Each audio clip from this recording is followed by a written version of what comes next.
श्रीमद् करुणा सागर महाराज की जय। कैवल धाम की जय। श्री विचल जी महाराज की जय।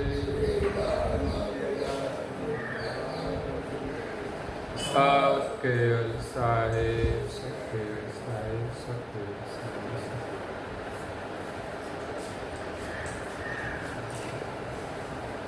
परम पूज्य श्री अचरत रचित अचरत सागर ग्रंथ दिव्य परम गुरु उपासको न्याय सकृत सिद्धांत स्कंद 12वां चौपाई नंबर है 4।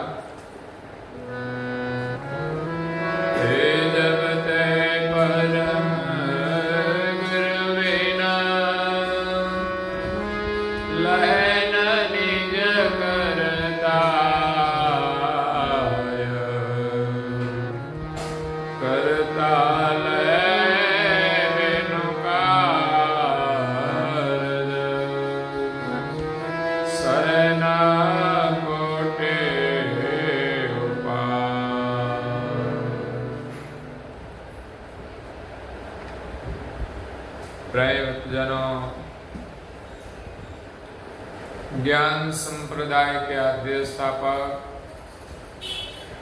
अनंत ब्रह्मांडाधीश केवल कर्ता के परम विशेष अंश सकर्ता सिद्धांत का प्रतिपादन करने वाले अनंत अंशों के तारणहार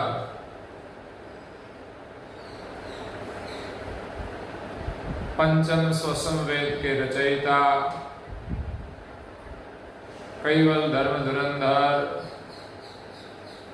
महान समर्थ परम श्रेष्ठ परम विभूतिवान परम दयालु परम कृपा निधि कैवल वेत्ता नव बुद्धि के सागर सर्वज्ञ दिव्य परम गुरु श्रीमद् करुणा सागर जी महाराज की कृपा से परम गुरु जी की अनन्य उपासक परम विदुषी परम पूज्य श्री अचरतबा परम गुरु श्रीमद् करुणा सागर जी महाराज की कृपा से स्वरचित अचरत सागर ग्रंथ में सकृत सिद्धांत के अनुसार दिव्य परम गुरु की उपासना का न्याय करते हुए जगत के जिज्ञासु और मुमुक्षु अंशों को ज्ञान बोध उपदेश देते हुए कहते हैं कि जगते परम गुरु बिन लहेन निज करतार।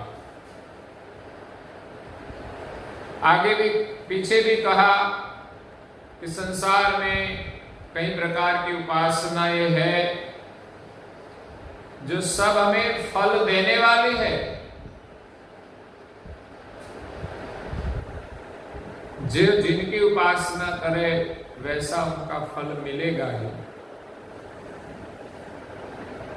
लेकिन परम गुरु की उपासना के बिना हमें निज कर्ता की प्राप्ति नहीं होती।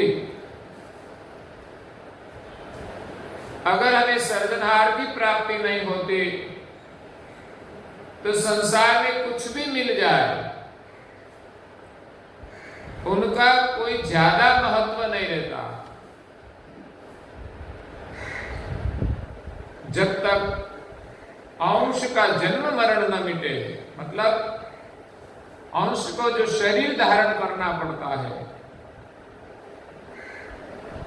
अंश तो अजर अमर है लेकिन खुद को जानते नहीं कि मैं सर्जनहार का अजर अमर अंश हूं, और उसको अज्ञान लागू हुआ है कि मैं जन्म लेता हूं और मेरा मृत्यु होगा।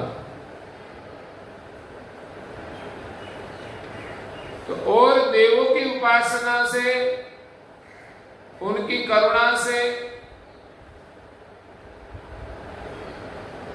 हमें संसार के सुख की प्राप्ति होती है, इंद्रियों की सुख की प्राप्ति होती है, लेकिन निज स्वरूप का भान नहीं होता, सर्जनहार का ज्ञान नहीं होता। तो निज स्वरूप के भान और कर्ता के ज्ञान के बिना हम इस संसार के जन्म मरण के चक्र से छूट नहीं पाते। इसलिए एक परम गुरु की उपासना हम करें। करता लहे बिनु कारज सरेन कोटि उपाय, कर्ता मिले बिना हम चाहे कई प्रकार की उपासना करें, कई प्रकार के कर्मकांड करें, लेकिन हमारा कल्याण होने वाला नहीं है। तीर्थ व्रत जप तप आदि सब सही है, लेकिन हम किसके लिए कर रहे हैं?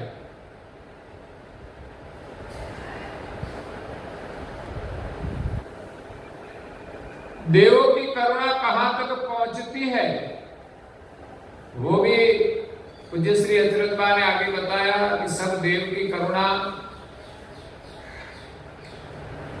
इंद्रियों, अंतस्करण, गुण गण शरीर के जो वर्तमान करते हैं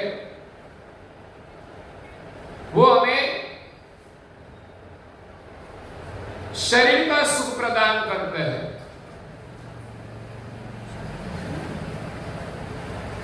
और जो धर्मगुरु हुए, महापुरुष हुए, उनकी करुणा जब तक साधन जो हम करते हैं वहां तक पहुंचती है, जब तक साधन से हम सुकृत करते हैं, अच्छा कर्म करते हैं, तो उनका फल मिलता है। कई प्रकार के जब तक लोग भौतिक सुख की अपेक्षा से करते हैं तो भौतिक सुख मिलता है। अगर भौतिक सुख की आशा नहीं होती तो अच्छे कर्म से हमें शांति मिलती है। किसी का भला किया, अच्छा किया तो हमारा भी अच्छा होता है। अगर तो हमारे जीवन में मुश्किलें नहीं आती, तो इन सब प्रकार की करुणा तो है ही धर्म मार्ग में, लेकिन इन सभी करुणा में कहीं निज कर्ता का ज्ञान नहीं है, निज कर्ता का लक्ष्य नहीं है, निज कर्ता का स्थापन नहीं है। भजन स्मरण जब तब आदि हम देवों का करते हैं, तो देव के पास जो करुणा है वो हमें देगा।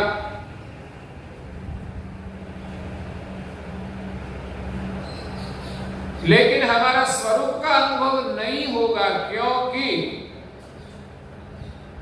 जिन देवों का लोग भजन करते हैं, सुमिरन करते हैं, वो देवों को भी खुद का स्वरूप का अनुभव नहीं है, तो वो हमें हमारा स्वरूप का अनुभव कैसे कराए? वो भी नहीं जानते कि हम किसके अंश है और ये सब कौन कर रहा है।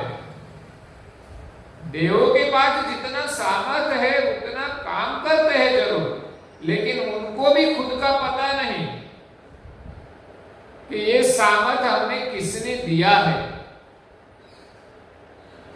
निज कर्ता ने सभी अंशों के सुख के लिए देवों को एक एक करुणा दी है, तो वो करुणा सभी देव संसार में करते हैं। लेकिन निज कर्ता का अंश जो खुद को जानते नहीं, सृष्टि की रचना हुई तब से उनसे अलग हो गए, तब से भूल गए और संसार में सुख दुख में भटकते हैं। वो कर्ता का अंश परम गुरु की करुणा के बिना कर्ता के साथ एकता नहीं कर सकता। इसीलिए पूज्य श्री अचरतबा कहते हैं कि परम गुरु की उपासना इस संसार में सार रूप है। और आगे कहते हैं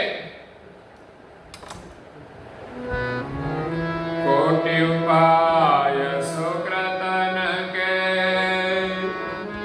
साधन सकल सवेश जिन ते करतान पावहि रहत विमुख सव्यंस ए प्रकार नयांस को भ्रमित देखे भवमाया करताप करुणा करे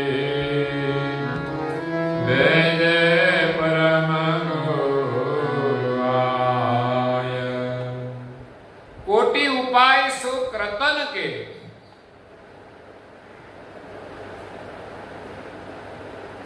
संसार में धर्म मार्ग में कहीं कर्मकांड का वर्णन किया है पुराण आदि में। ये सब कृत के उपाय है, लौकिक कार्य के लिए वर्णन किया है। वो भी सही रूप से किया जाए तो परिणाम आता है। कभी किसी को पुत्र नहीं होता तो दुखी होते,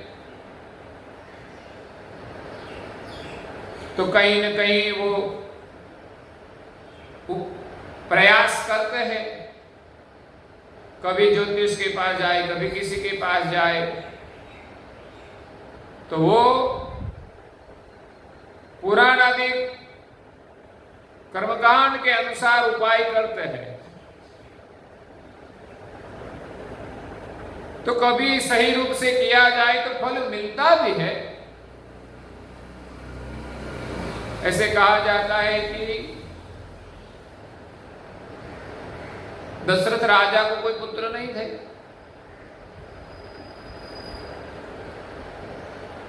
उसने वशिष्ठ मुनि की कृपा से पुत्रेष्ठ यज्ञ किया। उसमें जो यज्ञ का प्रसाद होता है वो जब रानी को दिया जाता है तो उसको पुत्र की प्राप्ति होती है। ऐसा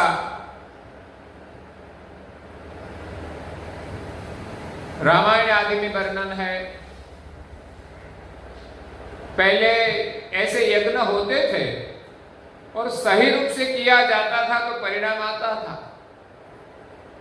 यज्ञ तो आज भी होते हैं, शायद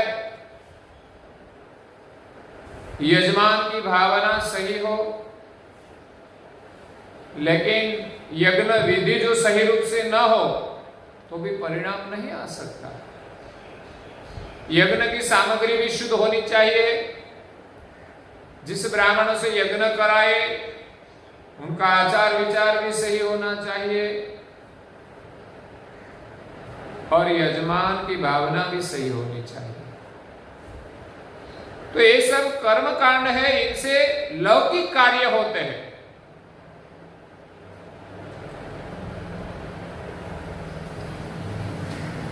परम गुरु जी ने अगाध बोध में 7 द्वीप का वर्णन किया है। पुष्कर द्वीप, शाक द्वीप, कौशक द्वीप और चौथा है कुशालक द्वीप। बाद में सालम द्वीप, पालकी द्वीप और जम्बू द्वीप का भी वर्णन किया है। लेकिन कुशालक द्वीप में एक राजा थे जिनके 1 लाख रानियां थी। 1 लाख रानी, फिर भी कोई पुत्र नहीं था। दुर्भाग्य तो यही है। इतने बड़े राजा थे, 1 लाख रानियां उसके पास से, कितना बड़ा राज होगा, कितनी दासियां होगी। लेकिन राजा दुखी था कि मेरे कोई संतान नहीं है। तब ब्राह्मण आदि ज्योतिष के पास गए। उसने कहा कि आप कुछ सेवा करें साधु संत की, उनके आशीर्वाद से आपको पुत्र की प्राप्ति होगी। राजा ने तो सेवा यज्ञ शुरू कर दिया। साधु संत जो आए वो अपने यहाँ रखते थे कि आप यहाँ ही रहो, हम आपकी सेवा करेंगे। राजा का भाव था तो साधु संत भी रुक जाते थे और हर दिन अपना अनुष्ठान करते थे, सत्संग करते थे और राजा उनकी बड़ी भाव से प्रेम से सेवा करते थे। 6 साल तक ऐसी सेवा चली लेकिन कोई पुत्र नहीं हुआ। राजकोष भी खत्म हो गया। तब राजा का भाव कम हुआ कि अब साधु संत अपने अपने मार्ग पे चलो, अब तो राजकोष में धन भी कम हो गया है, अब जो धन है उसका तो निर्वहन करना पड़ेगा प्रजा के लिए, इसलिए आप अपने अपने राह पर चले। साधु संत उदास होकर चले कि राजा कितना सेवा भावी है, हमारी प्रेम से सेवा की, फिर भी भगवान ने एक कहते हैं नहीं कि पुत्र भी नहीं दिया, जो गुजराती में कहते हैं शेर माटी की खोट। तो सब उदास मन चले जा रहे थे।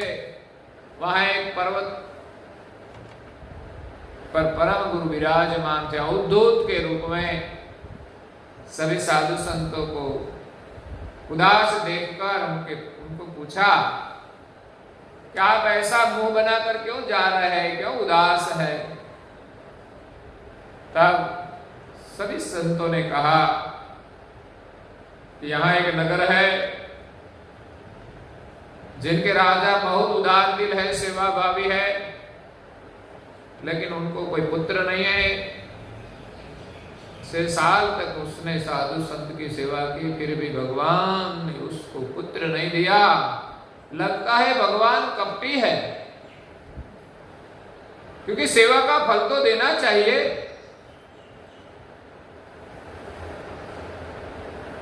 तो अवधूत के रूप में विराजमान परम गुरु ने कहा कि अब जो ऐसा नहीं हुआ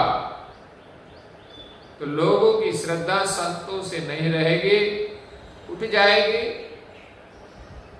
परम गुरु ने वचन दिया कि मैं कहता हूं कि आप फिर जाओ राजा के द्वार और उसको विश्वास दिलाओ कि आपके यहां 9 मास के बाद पुत्र की प्राप्ति होगी।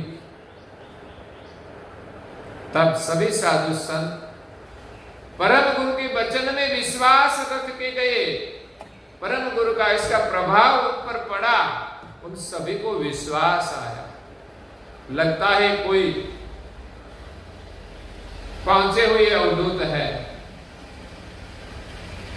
उसके वचन में कुछ ऊर्जा है, लगता है शायद राजा का काम हो जाए। सभी साधु संत फिर राजा के द्वार वापिस आए। तब राजा पूछने लगे कि आप सब क्यों वापिस आए? तब सभी साधु संतों ने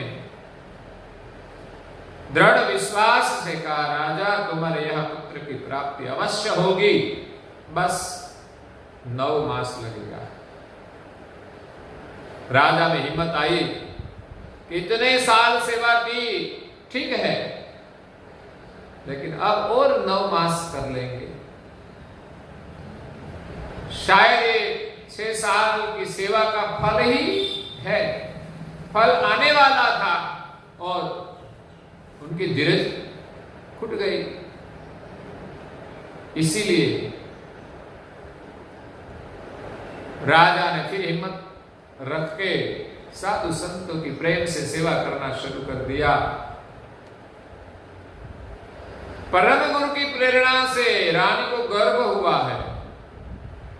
संतों के आशीर्वाद से भी ऐसा काम होता था और राजा की सेवा का फल था। और एक नियति और थी कि परम गुरु जी को इस द्वीप में प्रकट होना था। इस नियति का योग हुआ। माता को हवा का गर्भ बनाया है इसमें कोई संतान नहीं थी, लेकिन गर्भ था।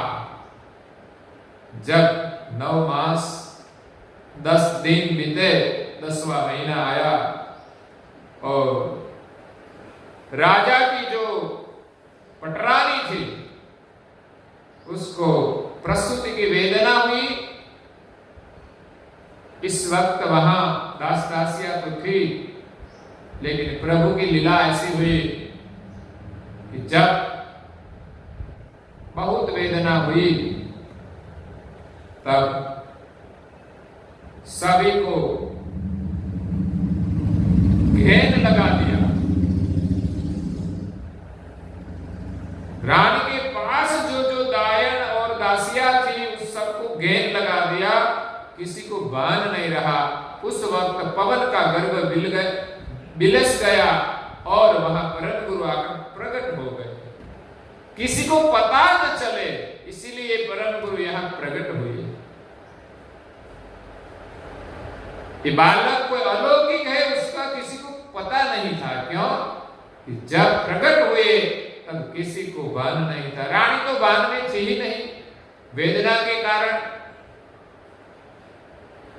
तो इसी प्रकार संतान की प्राप्ति होती थी, लेकिन राजा को संतान मिल जाए उनसे उसका कल्याण नहीं हो जाता। कल्याण के लिए तो यहाँ पूज्य श्री अचरतबा कहते हैं कि हम सब परम गुरु की पहचान करके सर्जनहार का भजन करें। संसार के कृत की जो उपासना है, कृत के जो साधन है, तीर्थ में जाए अच्छा है, हम किसी उपवास करें तो अच्छा है, लेकिन सर्जनहार के ज्ञान के लक्ष्य के बिना कभी सर्जनहार की प्राप्ति नहीं होती।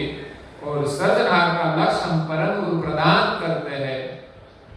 ऐसे संसार में जो परम गुरु प्रकट हुए, उनकी उपासना से, उनकी करुणा से हमें सर्जनहार की प्राप्ति होती है।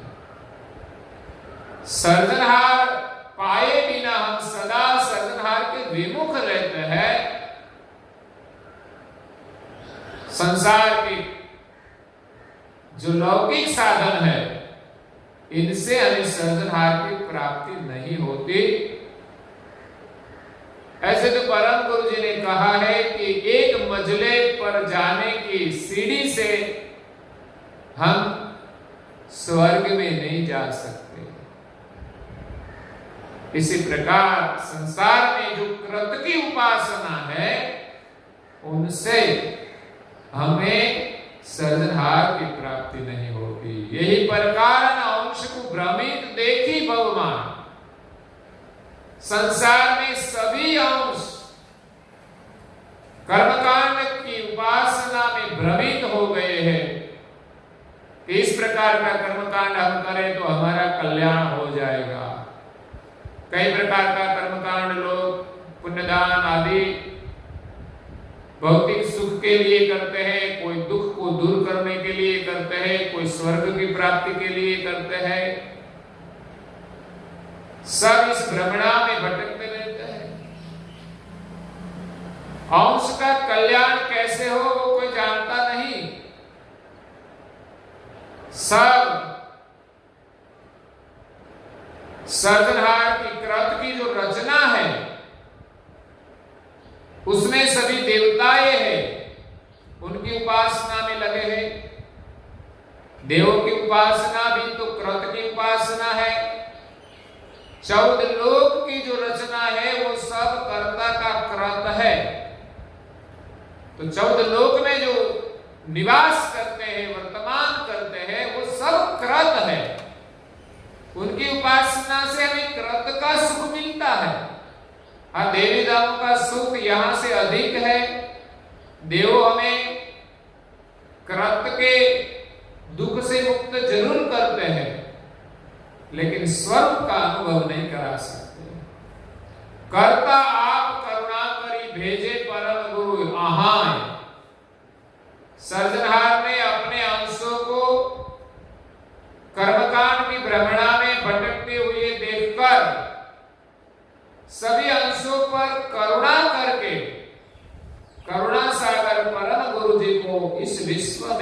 भेजे हैं।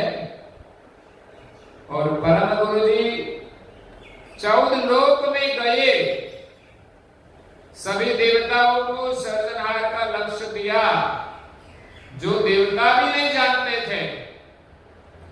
और देवी धाम में जो और भक्त थे, देवों की भक्ति करके जो देवी धाम में गए थे, ऐसे सभी भक्तों को, संतों को भी सर्जनहार का लक्ष्य दिया। परम गुरु जी लिखते हैं अपने अनुभव से कि वैकुंठ में नरसिंह मेहता, मीरा, तुलसी, लक्ष्मण, भरत, शत्रुघ्न, वो सब अंश वहां थे। सबने परम गुरु जी का लक्ष्य ग्रहण किया, परम गुरु जी को प्रार्थना की कि हमारे पर कृपा करके हमें आपकी शरण में ले। तो इसी प्रकार सर्जनहार ने करुणा करके परम विशेष अंश परम गुरु को यहाँ विश्व में भेजा। पृथ्वी पर 7 द्वीप में परम गुरु जी ने विचरण किया। बड़े बड़े राजाओं को सर्जनहार का ज्ञान दिया और राजा के माध्यम से प्रजा ने भी स्वीकार किया। कहीं कहीं अवधूत पुरुष के साथ ज्ञान की चर्चाएं की, उनको भी प्रकृति की उपासना का भेद समझाया कि संसार में जो उपासनाएं हैं वो कृत की है।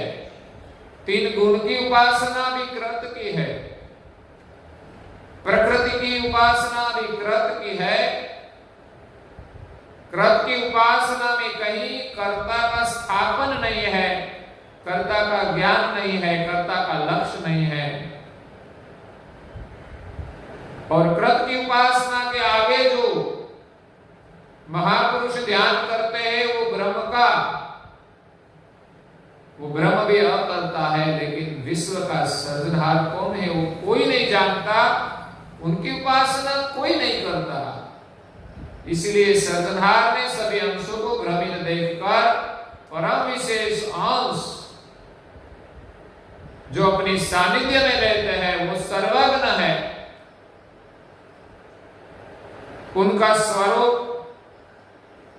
सर्जनहार के साथ गति के रूप में एक मेघ है, जुड़ा हुआ है।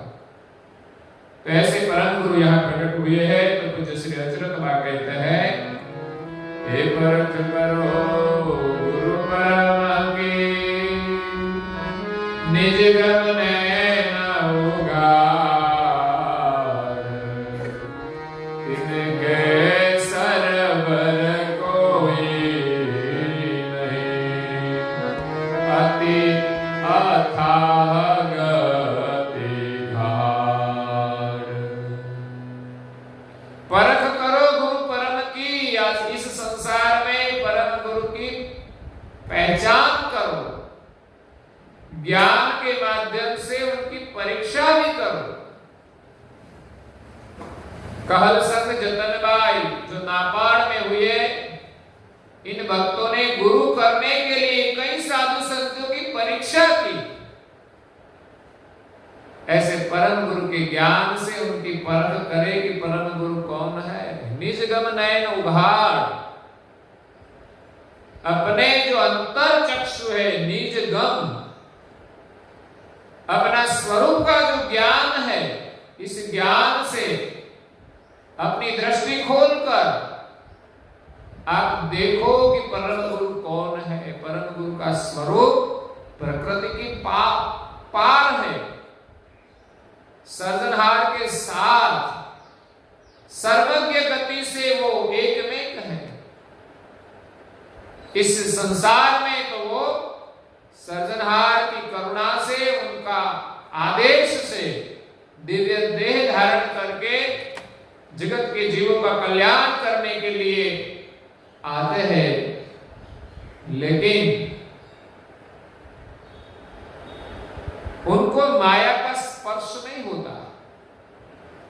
वो सर्वज्ञ है, वो सदैव अपने स्वरूप में स्थित रहते हैं, सर्जनहार से कभी अलग नहीं होते, मतलब सर्जनहार को भूलते नहीं। वो सर्जनहार के परम विशेष अंश है, जिनके सर पर कोई नहीं। परम गुरु के समान इस विश्व में और कोई दूसरा अंश नहीं है, क्योंकि परम गुरु जी ने भी उनका प्रकाश किया है कि सृष्टि के जो सर्जनहार है केवल इसने सृष्टि का सृजन जो किया है, इसमें 3 प्रकार का अंशों का सर्जन किया है। जो इस सिद्धांत को हम नहीं समझे तो सर्जनहार की पहचान नहीं होगी और संसार में सभी को भगवान मानकर हम भटकते रहेंगे, लेकिन सर्जनहार की प्राप्ति नहीं होगी। 3 प्रकार के अंश उत्पन्न किए, सामान्य अंश, विशेष अंश और परम विशेष अंश।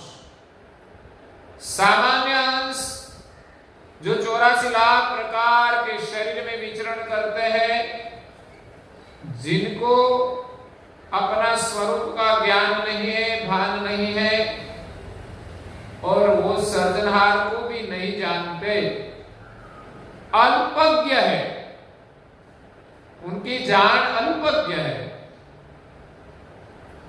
दूसरा अंश है विशेष अंश। सामान्य अंशों पर करुणा करने के लिए सर्जनहार ने विशेष अंशों का सर्जन किया। जो ब्रह्मांड के सभी देवताएं हैं, ब्रह्मा विष्णु महेश शक्ति निरंजन, शक्ति और सूर्य चंद्र पृथ्वी जल अग्नि वायु आकाश और इंद्रियों पर जो विराजमान देवताएं हैं, वो सब विशेष अंश है। सामान्य अंशों पर करुणा करने के लिए उसने एक एक करुणा दी और विशेष अंशों का सर्जन किया कि ब्रह्मांड का संचालन करने का काम अलग अलग सभी देवों को दिया है। देवताएं कोई एक एक क्षेत्र का काम करते हैं और पूरा संचालन तो सर्जनहार की करुणा से होता है। तो सामान्य अंश और विशेष अंश, और तीसरा है परम विशेष अंश। वो सिर्फ 2 ही थे। सर्जनहार ने परम विशेष अंश 2 उत्पन्न किए अपने स्वरूप से, जो परम गतिवान थे। इसमें से एक अंश को इस सृष्टि का विस्तार आगे बढ़ाने का हुक्म दिया। वो थे परम विशेष अंश आद्य पुरुष निरंजन। निरंजन से इस सृष्टि प्रकृति युक्त सृष्टि का विस्तार हुआ। जब परम विशेष अंश में ये जो सर्जनहार ने गति प्रदान की, उसके अंदर जो बीज था, इस बीज से सृष्टि का विस्तार हुआ। निरंजन से प्रकृति उत्पन्न हुई और प्रकृति के संग उनकी एकता से ब्रह्मा विष्णु महादेव सावित्री उमिया लक्ष्मी उत्पन्न तो हुए। लेकिन जब आद्य पुरुष निरंजन ने प्रकृति का संग किया, तब अपने स्वरूप का विसर्जन हुआ। क्योंकि प्रकृति का नियम है कि उनका जो संग करे वो अपने स्वरूप को भूल जाएगा। जो अपने को भूल जाएगा वो औरों को कैसे पहचानेगा? जब हम ही शराब पीकर बेभान हो जाए तो हम दूसरों को नहीं पहचान सकते। ऐसे प्रकृति के नशे में जो जो अंश बेभान हुए, वो खुद को भूल गए कि मैं कौन हूं। ऐसे परम विशेष अंश सर्जनहार को भूल गए, और जब 3 देव 3 देवियां उत्पन्न हुई तो उसको पता नहीं चला कि ये कैसे उत्पन्न हुआ। तो उसको ऐसा लगा कि मेरे पर कोई सर्जनहार है, तो उनकी खोज में वो महाशून्य में चले गए। तो वो परम विशेष अंश थे, और वो परम विशेष अंश परम गतिवान है। वो जब विशेष अंश को उपदेश देते हैं तो वो समझने में देर नहीं लगती। इसलिए विशेष अंश जो देवताएं हैं उनको स्वरूप का अनुभव नहीं है। वो भी प्रकृति के विलास में स्वरूप को भूल गए, लेकिन जब परम विशेष अंश मिले, उनका बोध करे, तो स्वरूप पाने के लिए देर नहीं लगती, क्योंकि वो विशेष गति के अंश है, समझदार है। जब परम विशेष अंश उसको ज्ञान दे तो समझने में देर नहीं लगती, लेकिन उसको जो काम दिया है वो छोड़ नहीं सकते। तो परम विशेष अंश 2 प्रकार के हैं। एक परम विशेष अंश आद्य पुरुष निरंजन, और दूसरा परम गुरु श्रीमद करुणा सागर।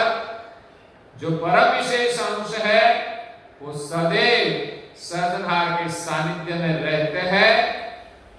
जब सर्जनहार का हुक्म होता है तब इस सृष्टि में उसका ज्ञान का लक्ष्य लेकर आते हैं, और सभी को ज्ञान देकर जागृत करते हैं, और जो अधिकारी अंश है उसको स्वरूप का अनुभव करा के अपनी गति प्रदान करते हैं। अपनी करुणा से उनको कर्ता के साथ एकता कराते हैं। तो ऐसे परम गुरु की पहचान करो।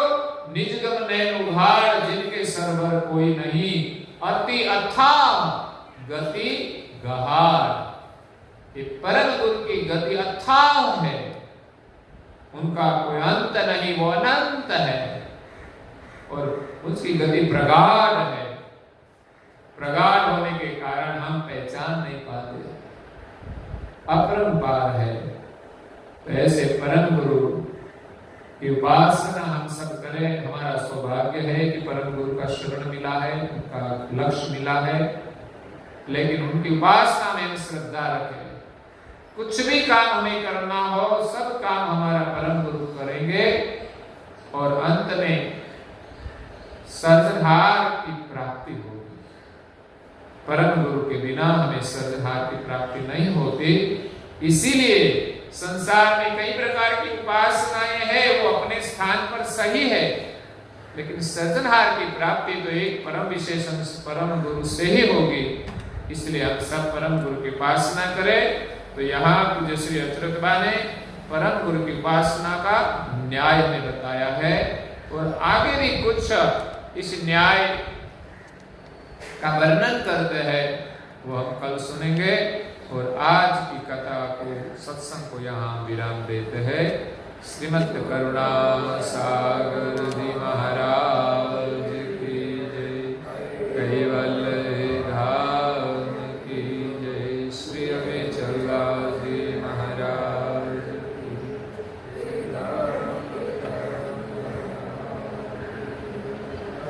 सत केवल साहेब, सत केवल साहेब, सब केवल साहेब।